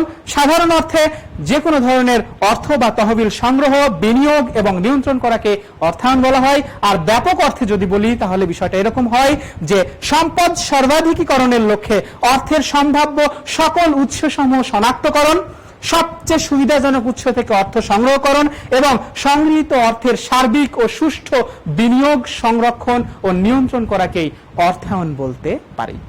শুধু যদি অর্থায়ন কি এই প্রশ্নটা যদি হয়, তাহলে তোমাদের অর্থ ব্যবস্থাপনার কৌশল এটা বললেও হবে, অর্থ সংগ্রহ, বিনিয়োগ এবং নিয়ন্ত্রণ করার কৌশল তাও হবে, ঠিক আছে, নো প্রবলেম। কিন্তু যখনই বলবে অর্থায়ন বলতে কি বুঝো, তখন কিন্তু তোমাকে এই বিস্তারিতভাবে ব্যাপক অর্থে বলতে হবে। অর্থাৎ একটি প্রতিষ্ঠানের সম্পদ সর্বাধিকীকরণের লক্ষ্যে অর্থের সম্ভাব্য উৎসসমূহ শনাক্ত করতে হবে, তারপর সবচেয়ে ভালো উৎস থেকে অর্থটা সংগ্রহ করে নিয়ে আসতে হবে এবং সংগৃহীত অর্থটা সার্বিক এবং সুষ্ঠুভাবে বিনিয়োগ, সংরক্ষণ এবং নিয়ন্ত্রণ করতে হবে। এই সমস্ত কাজ হলো আমাদের কি একটা অর্থায়ন। ওকে, সো এখানে দুইটা প্রশ্ন আসতে পারে এখান থেকে, একটা অর্থায়ন কি, তখন তোমাকে খুবই সংক্ষেপে যে কোনো একটা জিনিস লিখে দিলে হবে, অর্থ ব্যবস্থাপনার কৌশল বললে হবে, অর্থ সংগ্রহ এবং সর্বোত্তম ব্যবহার বললে হবে। কিন্তু অর্থায়ন বলতে কি বুঝো যখন বলবে, তখন তোমাকে অবশ্যই ব্যাপক অর্থে সেটাকে অ্যানালাইসিস করে দেখাতে হবে। শিক্ষার্থীরা, আমি যদি অর্থায়নটা একটু তোমাদেরকে আরো উদাহরণস্বরূপ বলি, মনে রাখবে যে অর্থায়নটা আমাদের পারিবারিক, ব্যবসা এবং রাষ্ট্রীয় সকল ক্ষেত্রে কিন্তু অর্থায়ন বিরাজ করছে। কিভাবে বিরাজ করছে? যেমন আমি যদি বলি যে পারিবারিক এবং ব্যক্তি জীবনে অর্থায়নের কিন্তু ব্যাপক প্রভাব রয়েছে। আমরা জানি প্রতিটা পরিবারের কি আছে, আয় আছে এবং ব্যয় আছে। এখন হঠাৎ করে মনে করো পরিবারের তোমার বোন অথবা তোমার ভাইয়ের একজনের বিয়ে লেগে গেল, ঠিক আছে? এখন বিয়ের সময় কিন্তু অনুষ্ঠান করতে গেলে অনেক টাকার দরকার। এখন পরিবারের কাছে সেই পরিমাণ অর্থ নেই। তখন কি করবে? তোমার বাবা বা মা তখন সেই অর্থটা কালেক্ট করতে যাবে। কালেক্ট করতে গেলে প্রথমে কোথায় যাবে? তোমার ভাইয়ের কাছে যাবে যে আসলে তোমার কাছে টাকা আছে কিনা, যদি টাকা থাকে আমাকে একটু ধার দাও তো। যদি ভাইয়ের কাছে থাকলো সে দিয়ে দিল, যদি না থাকে তখন সে তার প্রতিবেশীর কাছে যাবে ধার চাইতে। যদি সেখানে সে না পায় তখন সে গ্রামের সবচেয়ে গণ্যমান্য ব্যক্তির কাছে যাবে যাদের কাছে টাকা থাকে। যদি সেখানেও না পায় তখন সে ব্যাংকের দ্বারস্থ হবে, বিভিন্ন ধরনের এনজিওর দ্বারস্থ হবে। মনে করো যে 1 লক্ষ টাকা লাগবে, এইভাবে তোমার বাবা এনজিও থেকে 1 লক্ষ টাকা সংগ্রহ করে ফেললো। তাহলে দেখো যে আমাদের এখানে কিন্তু অর্থের উৎস অনেকগুলো ছিল, যে ধার করব পাশের বাড়ি থেকে, প্রতিবেশীর কাছ থেকে, আবার আত্মীয় স্বজনের কাছ থেকে, আবার ব্যাংক থেকেও ধার করা যায় বা ঋণ করা যায়, আবার দেখা যাবে যে এনজিওর কাছ থেকে। তো সবচেয়ে ভালো উৎস হলো সহজে পেয়ে গেল, এনজিওর কাছ থেকে টাকাটা পেয়ে গেল। সো এই যে একটা উৎস নির্ধারণ করলো। এখন টাকাটা যখন পেয়ে গেল, সেই টাকাটা অনুষ্ঠানের কি কাজে ব্যবহার করা হবে, কোন কোন ক্ষেত্রে তিনি ব্যবহার করবেন, এটা কিন্তু অর্থ ব্যবস্থাপনার কৌশল। যে খাবার দাবারে কতটুকু, গিফটের জন্য কতটুকু রাখবেন, এগুলো কিন্তু তাকে অবশ্যই টাকাটা সুন্দর করে ভাগ ভাগ করতে হয়। ঠিক আছে? তো এটা হচ্ছে অর্থ ব্যবস্থাপনা করছে। আবার দেখা যাবে যেই এনজিওর কাছ থেকে টাকাটা ধার নিয়েছি তারা কি এমনি এমনি দিয়েছে? অবশ্যই না, তারা একটা নির্দিষ্ট সময় পর পর কি নিবে? সুদ নিবে। এই জন্য তোমার বাবাকে কি করতে হবে? ওই টাকাটা ভালোভাবে নিয়ন্ত্রণ করতে হবে, সংরক্ষণ করতে হবে, সঞ্চয় করতে হবে। তাছাড়া কিন্তু সে টাকাটা ভবিষ্যতে আর পরিশোধ করতে পারবে না। সো দেখো এখানে এই অর্থের উৎস নির্ধারণ থেকে শুরু করে এই অর্থ নিয়ন্ত্রণ করা এবং অর্থ পরিশোধ করা, এই সমস্ত কার্যাবলীতে কিন্তু আমাদের কি আছে? অর্থায়নটা রয়েছে। সো পারিবারিক জীবনে কিন্তু অর্থায়ন অবশ্যই, ইভেন এমন কোনো জায়গা নেই সেখানে অর্থায়ন নেই। ঠিক আছে? এরপরে যদি আমি ব্যবসার দিকে খেয়াল করি, তাহলে দেখো একটা সাপোজ আমি একটা নতুন ব্যবসা চালু করব, তাহলে এই নতুন ব্যবসা আরম্ভের জন্য প্রথম এবং সর্বাগ্রে যেটি দরকার সেটি হচ্ছে মূলধন। সো মূলধন যদি নিজের কাছে না থাকে তখন একইভাবে বিভিন্ন উৎস থেকে মূলধনটা কালেক্ট করে নিয়ে আসতে হয়। তারপরে ব্যবসায় সেই মূলধনটা কত টাকা দিয়ে আমি আসবাবপত্র কিনবো, কত টাকা দিয়ে আমি আমার কাঁচামাল বা মাল ক্রয় করব, এগুলো কিন্তু প্ল্যান করতে হয়। ঠিক আছে? আবার দেখা যায় যে এই টাকা থেকে একটা টাকা সে কিন্তু আবার রেখে দেয় কিসের জন্য? তার ভবিষ্যৎ আরো অনেক জিনিস বা দায় মেটানোর জন্য। আবার ওই ঋণটা তাকে কিন্তু আবার পরিশোধও করতে হয়। সো এই যে এখানেও কিন্তু সমস্ত কার্যাবলীর ক্ষেত্রে আমাদের কি আছে? অর্থায়নটা বিদ্যমান রয়েছে। আমি যদি রাষ্ট্রীয় দিকে যাই, তুমি যদি রাষ্ট্রের কথা বিবেচনা করো তাহলে দেখতে পাবে প্রতিটা রাষ্ট্র তার অর্থ সংগ্রহ, অর্থ ছাড়া কিন্তু রাষ্ট্র চলতে পারে না। রাষ্ট্র অর্থ সংগ্রহ করে কিসের মাধ্যমে? জনগণের কাছ থেকে। কিসের মাধ্যমে? বিভিন্ন ধরনের VAT, tax, income tax, supplementary duty, excise duty, এই ধরনের বিভিন্ন ধরনের শুল্ক, আমদানি শুল্ক, রপ্তানি শুল্ক, বিভিন্ন সোর্স থেকে কিন্তু তারা টাকাটা কালেক্ট করে নিয়ে এসে তারপরে সেই টাকাটা কি করে? বিভিন্ন ধরনের ব্রিজ, কালভার্ট কিংবা বিভিন্ন উন্নয়নমূলক কাজে, পদ্মা সেতু, এসবে কিন্তু রাষ্ট্র বিনিয়োগ করছে। সেখানে কিন্তু অর্থের একটা পরিকল্পনা রয়েছে। আবার রাষ্ট্র কিন্তু বিদেশ থেকে কখনো কখনো সাহায্যও নেয়, ঋণও নেয়, সেই ঋণটাও কিন্তু রাষ্ট্রকে পরিশোধ করতে হয়। সো এই সমস্ত কার্যাবলীর ক্ষেত্রে কিন্তু কি আছে? অর্থায়ন আছে। তাই মনে রাখবে যে যেখানে আর্থিক অবস্থা আছে, যেখানে আর্থিক ব্যবস্থা আছে, সেখানে কিন্তু অর্থায়ন জড়িত আছে। তাহলে আমরা আমাদের যদি একটু সামারি করে বলতে পারি যে অর্থায়ন অ্যাকচুয়ালি অর্থ সংগ্রহ করা নয়, অর্থকে বিভিন্ন কাজে ব্যবহার করে সুষ্ঠু এবং সুন্দরভাবে বিনিয়োগ করে অর্থ সংরক্ষণ, সঞ্চয় এবং নিয়ন্ত্রণ করা পর্যন্ত কিন্তু এর আওতাটা বিদ্যমান। সো আমরা দেখতে পাচ্ছি যে অর্থায়নটা আমাদের পারিবারিক, ব্যবসায়িক এবং রাষ্ট্রীয় সকল জীবনেই কিন্তু আমাদের অর্থায়নটা খুবই ইম্পর্টেন্ট একটি জিনিস। শিক্ষার্থীরা দেখো, মানে তোমরা নিশ্চয়ই ক্লাস করছো, তাহলে ক্লাসটা যদি বুঝে থাকো তাহলে এই প্রশ্নের অ্যান্সারটা তোমরা নিশ্চয়ই পেরে যাবে। আমি একটা ইনস্ট্যান্ট একটা মূল্যায়ন করে নিই। বলো তো, অর্থায়নের মূল বিষয়বস্তুটা কি? শ্রম, পরিকল্পনা, তহবিল বা অর্থ, নাকি উৎপাদন? কি হবে, একটু অ্যান্সারটা করে দাও তো। তোমরা নিশ্চয়ই আমাদের কমেন্ট বক্সে অ্যান্সারটা করতে পেরেছো। শিক্ষার্থীরা, আমি বেশি সময় নিব না। দেখো, আমাদের অ্যান্সারটা হচ্ছে অর্থ। আমি বলেছিলাম যে অর্থায়ন এর মূল বিষয়বস্তুটাই কিন্তু আমাদের অর্থ। ঠিক আছে, ওকে। তো আমরা দেখি এখন ব্যবসায়ের সাথে অর্থায়নের একটা সম্পর্ক রয়েছে। তাহলে ব্যবসায়ের সাথে অর্থায়নের সম্পর্কটা কি একটু আমরা দেখে নিই। দেখো, মনে রাখবে সবসময় যখনই একটি ব্যবসায়ের কথা চিন্তা আসে, প্রথম তার মাথায়, সেই যিনি ব্যবসা করবেন তার মাথায় যে চিন্তাটা আসে প্রথমেই সেটা হচ্ছে অর্থ নিয়ে, যে এত টাকা আমি কোথায় পাবো, কিভাবে এত টাকা আমি কালেক্ট করব। মনে রাখবে যে ব্যবসায়ে অর্থ থাকবে, এই জন্য কিন্তু অর্থকে আমরা ব্যবসায়ের জীবনী শক্তি বা লাইফ ব্লাড বলে থাকি। একটা মানুষ যেমন রক্ত ছাড়া চলতে পারে না, সে বাঁচে না, একটা ব্যবসায় কিন্তু অর্থ ছাড়া কখনোই সে রান করতে পারে না। ঠিক আছে, যেমন একটা ব্যবসায় শুরুতে ব্যবসায় সংস্থাপনের জন্য তাকে বিভিন্ন ধরনের মূলধন জাতীয় ব্যয় সম্পাদন করতে হয়, ব্যবসায়টা স্থাপন করতে হয়, সেখানে কিছু মূলধন প্রয়োজন হয়। ব্যবসায়টা পরিচালনা করবার জন্য বিভিন্ন ধরনের তাকে অর্থ বিভিন্ন খাতে বিনিয়োগ করতে হয়, বিভিন্ন অর্থ পরিশোধ করতে হয়, সেখানে যেমন অর্থ লাগে। আবার ব্যবসায় যদি সে সম্প্রসারণ করতে চায়, বড় করতে চায়, তখনও কিন্তু তার অর্থের প্রয়োজন হয়। সো এই সকল ক্ষেত্রে মনে রাখবে যে এই একটি ছাড়া অপরটির কথা চিন্তাও করা যায় না, অর্থাৎ অর্থায়ন ছাড়া ব্যবসায় কখনোই সম্ভব নয়। ঠিক আছে, আর ব্যবসায়ের যা সফলতা, এই সফলতার অধিকাংশ বা সম্পূর্ণ রূপেই এটা নির্ভর করে কিন্তু তোমার সঠিক অর্থায়নের উপর, সার্বিক অর্থায়নের উপরে কিন্তু তোমার ব্যবসায়ের সফলতা নির্ভর করে। শিক্ষার্থীরা, আমরা এখানে একটি ডায়াগ্রাম দেখতে পাচ্ছি। তো এখানে দেখো, আমি এখানে বিজনেস এবং অর্থায়নকে দুই পাশে রেখেছি। তো বিজনেসের কখন কখন, অর্থাৎ ব্যবসায়ের কখন কখন টাকা প্রয়োজন হয়। দেখো, একটা এস্টাবলিশমেন্ট বা সংস্থাপনের সময়, অপারেশন বা পরিচালনা করার সময়, আবার এক্সপানশন বা সম্প্রসারণ করার সময়। তাহলে বিজনেসের কি প্রয়োজন? কি স্থাপন করা প্রয়োজন, পরিচালনা করা প্রয়োজন, আর সম্প্রসারণ করা প্রয়োজন। আর এক্ষেত্রে ফিনান্স পূরণ করে কি কি? দেখো, উপরে দেখো, ফিনান্স প্রথমে কি একটা এই যে প্রাথমিক যে মূলধন দরকার, তারপরে পরিচালনা করার জন্য যে কার্যকরী বা চলতি মূলধন দরকার, মানে মূলধন মানে কিন্তু অর্থ, অর্থ ছাড়া কিছুই নয়। তারপরে দেখো যে অতিরিক্ত মূলধন প্রয়োজন হয়। এই সবগুলো কাজ, প্রাথমিক, কার্যকরী, অতিরিক্ত সব ধরনের কাজ কিন্তু আমাদের ফিনান্স করে থাকে। মনে রাখবে, একটা বিজনেসের যদি মুখ্য উদ্দেশ্য বা প্রধান উদ্দেশ্য যদি প্রফিট ম্যাক্সিমাইজেশনের মাধ্যমে সর্বোপরি ওয়েলথ ম্যাক্সিমাইজেশন বা মূলধন সর্বাধিকীকরণ হয়, তাহলে সেক্ষেত্রে কিন্তু ফিনান্সই সেটা অ্যাচিভ করে। একটা বিজনেসের প্রধান উদ্দেশ্য সম্পদ সর্বাধিকীকরণ, এখানে মূলধন নয়, আসলে অ্যাকচুয়ালি সম্পদ সর্বাধিকীকরণ এবং মুনাফা সর্বাধিকীকরণ। সেক্ষেত্রে একটি প্রতিষ্ঠানের মুনাফা এবং সম্পদ সর্বাধিকীকরণ নিশ্চিত করে কিন্তু প্রপার ফিনান্স। ঠিক আছে, অর্থাৎ ফিনান্স যত বেশি শক্তিশালী হবে তত দ্রুত আমরা ব্যবসায়ের মূল লক্ষ্যটা অর্জন করতে সক্ষম হব। শিক্ষার্থীরা, তোমরা নিশ্চয়ই এর মাধ্যমে বিজনেস এবং ফিনান্সের মধ্যে যে একটা সম্পর্ক রয়েছে এটা তোমরা নিশ্চয়ই বুঝতে পেরেছো। এখন প্রশ্ন যে তাহলে ব্যবসায় অর্থায়ন কি? মনে রাখবে সিম্পল ভাবে যে মুনাফা অর্জনের জন্য যে অর্থায়ন, তাকেই ব্যবসায় অর্থায়ন বলে। আমরা যদি একটু অন্যভাবে বলি, তাহলে ব্যবসায়ের জন্য প্রয়োজনীয় অর্থের পরিকল্পনা করা। অর্থের পরিকল্পনা মানে কিন্তু মনে রাখবা যে কম খরচে নির্বাচিত অর্থ থেকে অর্থ সংস্থান করা, সেই এবং বিভিন্ন ধরনের প্রতিষ্ঠানের আর্থিক কার্যাবলী সম্পাদন করা এবং ঝুঁকি ও আয়ের মধ্যে সমন্বয় করে অর্থ বিনিয়োগ করা এবং প্রতিষ্ঠানের লক্ষ্য অর্জন করা। এই সবগুলোকেই বলি আমি কি ব্যবসায় অর্থায়ন। অর্থাৎ অর্থ ব্যবস্থাপনাটা যখন একটি ব্যবসায়ের ক্ষেত্রে হবে, তখন সেটাকে আমরা বলে থাকি কি ব্যবসায় অর্থায়ন।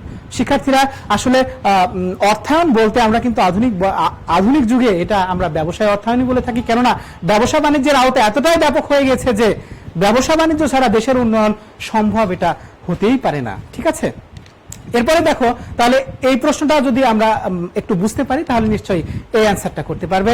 খেয়াল করে দেখো যে মুনাফা অর্জনের উদ্দেশ্যে যে অর্থায়ন করা হয় তাকে কি বলে একটু বলো তো তোমরা। ব্যক্তিগত অর্থায়ন, ব্যবসায় অর্থায়ন, অব্যবসায় অর্থায়ন, নাকি সরকারি অর্থায়ন? তোমরা নিশ্চয়ই এটা অবশ্যই বলতে পারবে যে আমাদের অ্যান্সারটা কি হবে, ব্যবসায় অর্থায়ন। অর্থাৎ মুনাফা অর্জনের উদ্দেশ্যে যে অর্থায়নটা করা হয় তাকে বলা হয় ব্যবসায় অর্থায়ন। ওকে, আমরা দেখো আমরা ক্লাসের শেষ পর্যায়ে চলে এসেছি। তো এখানে আমি কিছু বাড়ির কাজ দিয়েছি তোমাদের জ্ঞানমূলক এবং অনুধাবনমূলক প্রশ্নের জন্য। এখানে প্রথমে আমি 4টা প্রশ্ন দিয়েছি, অর্থায়ন কি, ব্যবসায় অর্থায়ন কি, আর এই অর্থায়ন কেন গুরুত্বপূর্ণ এটা কিন্তু আমি পড়িয়ে দিয়েছি। অর্থায়নের পারিবারিক দিকে অর্থায়নের গুরুত্ব, ব্যবসায়িক দিক থেকে এবং রাষ্ট্রীয় দিক থেকে সব কিন্তু বলে দিয়েছি। যদি আমার ক্লাসটা ভালোভাবে করতে পারো, বইয়ের হেল্প ছাড়াই তুমি কিন্তু ক্লাসটা বেশ ভালোভাবে তুমি নোট ডাউন করতে পারবে। সো এইগুলো, এই বাড়ির কাজটা তুমি অবশ্যই দেখো। বাড়ির কাজের একটা নাম্বার আছে 01.1, মানে এটা প্রথম অধ্যায়ের 1 নম্বর বাড়ির কাজ। এরপরে যত বাড়ির কাজ আসবে সেটা 2, 3, 4 এভাবে কিন্তু চলে যাবে। সো এই বাড়ির কাজগুলো তোমরা বাসায় ভালো করে নোট করে রাখবে। আমরা যদি ক্লাসরুমে ফিরতে পারি তখন কিন্তু আমরা এই বাড়ির কাজগুলো অবশ্যই তোমরা আমার কাছে সাবমিট করবে, আমি সেগুলো দেখে দেব। মনে রাখবে যে আগামী ক্লাসে আমরা আগামী যে ক্লাস আছে সেই ক্লাসে আমরা অর্থায়নের প্রকারভেদ, অর্থায়নের কার্যাবলী এবং অর্থায়নের যে বিভিন্ন প্রকার নীতিগুলো রয়েছে সেই নীতিগুলো নিয়ে কিন্তু আমরা আগামী ক্লাসে কথাবার্তা বলবো। তো শিক্ষার্থীরা দেখো, আমরা এতক্ষণ পর্যন্ত আমরা আমাদের কি কি আলোচনা করেছি, যে আমরা প্রথমে আমরা আমাদের সিলেবাস এবং সাথে সাথে আমাদের পরীক্ষার মান বন্টন নিয়ে আলোচনা করেছি। পরবর্তীতে আমি ক্লাসটা কিভাবে পরিচালিত করব, তোমরা আমাকে কিভাবে হেল্প করবে এটা আলোচনা করেছি। তারপরে আমি ক্লাসের মূল জায়গাতে চলে গিয়েছি, আজকের পাঠে চলে গেছি। সেখানে গিয়ে আমরা দেখলাম অর্থায়ন কি, অর্থায়ন ধারণার কিভাবে বিকাশ ঘটেছে, অর্থায়ন শব্দ কোন শব্দ থেকে এসেছে, এর জনককে, ব্যবসায়ের সাথে অর্থায়নের কি সম্পর্ক, অর্থায়ন গুরুত্বপূর্ণ কিভাবে, এগুলো আমরা আজকে বলার বা বোঝাবার চেষ্টা করেছি। দেখো আমাদের শিখন ফলে আর একটি জিনিস ছিল, সেটি হচ্ছে thinking out of the box. শিক্ষার্থীরা তোমরা কি এই ছবিগুলোর সাথে পরিচিত আছো? খেয়াল করো। প্রথমে আমি এখানে কার্জন হল ঢাকা ইউনিভার্সিটির একটা ছবি দিয়েছি, তারপরে আইবিএ ঢাকা মানে ঢাকা ইউনিভার্সিটির একটা ছবি, আবার নিচে আছে রাজশাহী বিশ্ববিদ্যালয়। মনে রাখবে যে তোমাদের কিন্তু উদ্দেশ্যই একটি ভালো প্রতিষ্ঠানে যাওয়ার। সবাই রাজশাহী কলেজে তোমাদেরকে অভিনন্দন জানিয়েছে, আমিও তোমাদেরকে আমার অন্তরের অন্তঃস্থল থেকে তোমাদেরকে অভিনন্দন জানাচ্ছি, কিন্তু আমি খুবই সতর্কভাবে মানে এই অভিনন্দনটা জানাচ্ছি। এই জন্যই যে মনে রাখবে, তোমার একটা বন্ধু যে রাজশাহী কলেজে চান্স পায়নি সে অন্য কলেজে চান্স পেয়েছে। তোমার ইন্টারমিডিয়েট পরীক্ষার পরে তুমি রাজশাহী কলেজ থেকে ভালো ফলাফল করলে নো প্রবলেম, সেও ভালো ফলাফল করলো গ্রামের কলেজ থেকে, কিন্তু দেখা গেল ভর্তি পরীক্ষার সময় সে একটা পাবলিক বিশ্ববিদ্যালয় বা ঢাকা ইউনিভার্সিটিতে চান্স পেয়ে গেছে আর তুমি ঢাকা ইউনিভার্সিটিতে চান্স পাওনি। সেক্ষেত্রে তোমার রাজশাহী কলেজের পড়ার কিন্তু তার সাপেক্ষে এটা কিছুই নয়। মনে রাখতে হবে যে আমাদেরকে সবসময় জ্ঞান অর্জন করে আমাদেরকে এই প্রতিষ্ঠানের মধ্যে যেতে হবে, ঢুকতে হবে, এই প্রতিষ্ঠানে চান্স পেতে হবে, তোমার মেধার স্বাক্ষর রাখতে হবে। রাজশাহী কলেজে যে পড়াশোনা হয় সেটা তোমার এই সব পরীক্ষার মাধ্যমে কিন্তু প্রকাশ হবে। তুমি A+ পাও, AA+ পাও, নো প্রবলেম, কিন্তু তোমাকে অবশ্যই এখানে চান্স পেতে হবে। তোমার A+ গুরুত্বপূর্ণ, অবশ্যই এটা তোমার ভর্তি পরীক্ষায় যোগ্যতা অর্জনের জন্য, কিন্তু তোমার ভর্তি পরীক্ষায় টিকতে হলে, তোমাকে অ্যাডমিট করতে হলে, অ্যাডমিশন দিতে হলে তোমাকে পড়তে হবে, জানতে হবে। সো সময় এসেছে, আমরা সকলেই বলতে অভ্যস্ত যে আমি কিন্তু এই রকম না, আমি একটু আলাদা। ঠিক আছে, তো নিজেকে একটু আলাদা করবার চেষ্টা করো। এই সময়ে তোমরা অনেক অনেক বইয়ের সংস্পর্শে এসো। তোমরা বিজনেস স্টাডিজের স্টুডেন্ট, কিন্তু তোমরা কি দেশের সংবিধান সম্পর্কে জানবে না, দেশ সম্পর্কে জানবে না, দেশ কিভাবে পরিচালিত হচ্ছে সেটা সম্পর্কে জানবে না? অবশ্যই জানবে, এটা তোমাদের নৈতিক দায়িত্ব। তোমাকে যেমন সাধারণ জ্ঞান, তোমাকে যেমন ইংরেজি, সব দিকে তোমাকে পারদর্শী হতে হবে, তবেই কিন্তু তুমি এই প্রতিষ্ঠানগুলোতে যেতে পারবে, তাছাড়া কিন্তু তুমি যেতে পারবে না। সো আমি যেটা বলে থাকি, রাজশাহী কলেজ তোমাদেরকে অনেক কিছু দেবে, রাজশাহী কলেজে প্রমিনেন্ট টিচার আছে, এভরিথিং আছে, তোমাকে নিজে ক্যাপচার করতে হবে, তোমার ভেতর থেকে জ্ঞান পিপাসাটা জাগিয়ে তুলতে হবে। তোমাকে স্যার যেটা পড়াবে, স্যার যদি একটা বই পড়ায়, তোমাকে 3টা বই পড়ে সেটা কমপ্লিট করতে হবে। ঠিক আছে শিক্ষার্থীরা, এবং তোমার আমি আশা করি যে তোমাদের সেই অ্যাবিলিটিটা রয়েছে। তোমরা অনেক অনেক পড়ো, অনেক অনেক জ্ঞান অর্জন করো। প্রথম থেকেই তোমরা, আমি যেটা বলি, ইংরেজির প্রতি বেশি গুরুত্ব দাও, অ্যাকাউন্টিং ফিনান্সের প্রতি বেশি গুরুত্ব দাও, তাহলে তোমরা অবশ্যই ভর্তি পরীক্ষাতে ভালো করতে পারবে। আমি চাই আমার 100 জন স্টুডেন্ট, বাংলাদেশের সেরা সেরা স্টুডেন্ট, এই 100 জন, এই 100 জন ঢাকা ভার্সিটির 1200 সিট আমাদের সি ইউনিটে, সেই 1200 সিটের মধ্যে 100 সিট রাজশাহী কলেজ কেন পাবে না? যারা বাংলাদেশের সেরা সেরা স্টুডেন্ট, অবশ্যই সেখানে রাজশাহী কলেজের 100 জন চান্স পাবে, এবং সেই চান্সটা পেতে হলে তোমাকে বই পড়তে হবে। বই পড়ো, বইয়ের খুঁটিনাটি পড়ো, বইটা ভালোভাবে দাগিয়ে বারবার দাগিয়ে, আমি প্রথম থেকেই বলছি, প্রথম থেকে প্রত্যেকটা যেই দিন যে ক্লাস হচ্ছে অনলাইন সেই ক্লাসটা পড়ে সেটাকে কাভার করে দাও। বই দাগিয়ে ফেলো, দাগিয়ে যেন দেখা না যায় যে এত তুমি পড়া পড়ছো। পাশাপাশি তুমি অবশ্যই তুমি ইংরেজিটা তুমি যেভাবে পারো নিজের স্কিলনেস অর্জন করো, তাহলে দেখবে তুমি এই প্রতিষ্ঠানে অ্যাডমিট করতে পেরেছো। আর এই প্রতিষ্ঠানে অ্যাডমিট করলে তুমি যে কতটা ভালো লাগবে সেটা রাজশাহী কলেজে ভর্তি হতে পেরে যেমন ভালো লেগেছে এর 4 গুণ ভালো লাগবে তুমি যদি ঢাকা ইউনিভার্সিটিতে, রাজশাহী ইউনিভার্সিটিতে অথবা আইবিএতে চান্স পাও। শিক্ষার্থীরা, তোমরা সেই ধরনের পড়াশোনা করো, বাসা থেকে সব সময় বিভিন্ন ধরনের আনুষঙ্গিক বই, সাহিত্যের বই, সাহিত্য কেন জানবে না তোমরা? অবশ্যই তোমাকে রবীন্দ্রনাথ পড়তে হবে, নজরুল পড়তে হবে। তুমি যদি জীবন বোধ জানতে চাও, জীবনে প্রেম ভালোবাসা এগুলো যদি জানতে চাও, তাহলে অবশ্যই তোমাকে সাহিত্য পাঠ করতে হবে। একজন মানুষ হিসাবে, পূর্ণাঙ্গ মানুষ হিসাবে, সফল এবং সৃষ্টিশীল এবং সার্থক মানুষ হিসাবে তোমাকে বই পড়তে হবে। বই তোমাকে কিন্তু সারা পৃথিবী ঘুরিয়ে আনতে পারে। তুমি ঢাকা ইউনিভার্সিটি কেন, তুমি যদি অক্সফোর্ডে পড়তে চাও সেক্ষেত্রে তোমাকে পড়াশোনার কোনো বিকল্প নেই। সো এখন অনেক সময় আছে তোমাদের হাতে, ক্লাসের চাপ নেই, ক্লাসের চাপ আছে শুধুমাত্র হয়তো অনলাইনে ক্লাস হচ্ছে 2টা 3টা করে তোমাদের, সেক্ষেত্রে তোমরা সব সময় পাচ্ছ। এই সময়গুলোতে অনেক অনেক পড়ো, অনেক অনেক পড়ো, অনেক অনেক পড়ো। সবাই অনেক অনেক ভালো থেকো, তোমাদের জন্য অনেক শুভকামনা।